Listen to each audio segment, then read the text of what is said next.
வள்ளலார் அருளிய அருட்பெருஞ்சோதி அகவற்பாவின் 91 முதல் 100 வரையிலான வரிகளுக்கான எளிய தமிழ் விளக்கம் இதோ. 91.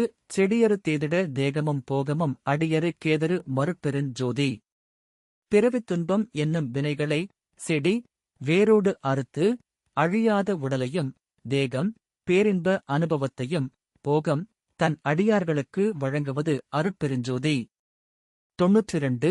துன்பரு துருசிவ துரிய சுகந்தனை அன்பரு கேதரு மருட்பெருஞ்சோதி.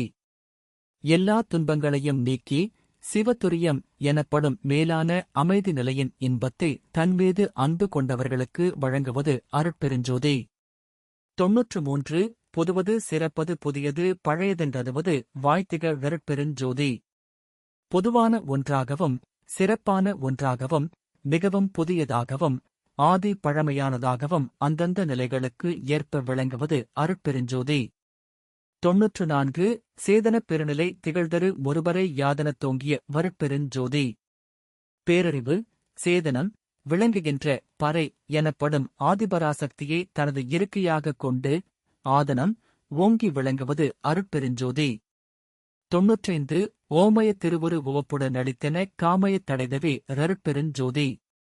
ஓங்கார வடிவமான பிரணவதேகத்தை எனக்கு மகிழ்ச்சியுடன் அளித்து என்னை தடுத்துக் கொண்டிருந்த ஆசைகளை நீக்கியது அருட்பெருஞ்சோதி. 96. எப்படி எண்ணிய தென்கருத்திங்கெனக் கப்படி எருளிய வருட்பெருஞ்சோதி. என் மனம் எப்படிப்பட்ட உயரிய எண்ணங்களை எண்ணியதோ அவற்றையெல்லாம் நான் எண்ணியபடியே எனக்கு அருளியது அருட்பெருஞ்சோதி. 97. எத்தகை விழைந்தன வெண்மன மிங்கென கத்தகை எருளிய வருட்பெருஞ்சோதி.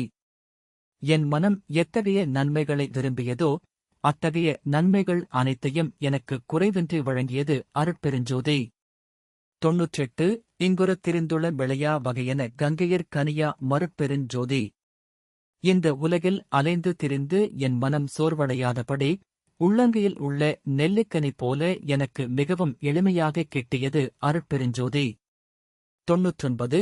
பாரிய புரிகென பணித்தென கருளியன் ஆரியர் குள்ளொளி ரருட்பெருஞ்சோதி. இவ்வுலக உயிர்கள் அனைத்தும் உய்யும்படி தொண்டு செய்க என்று எனக்கு கட்டளையிட்டு என் உயிரின் உள்ளே ஒளியாக நின்று அருளுவது அருட்பெருஞ்சோதி. 100. தேவியர் புலர்தரு திருவருவுடனென தாவியர் கலந்த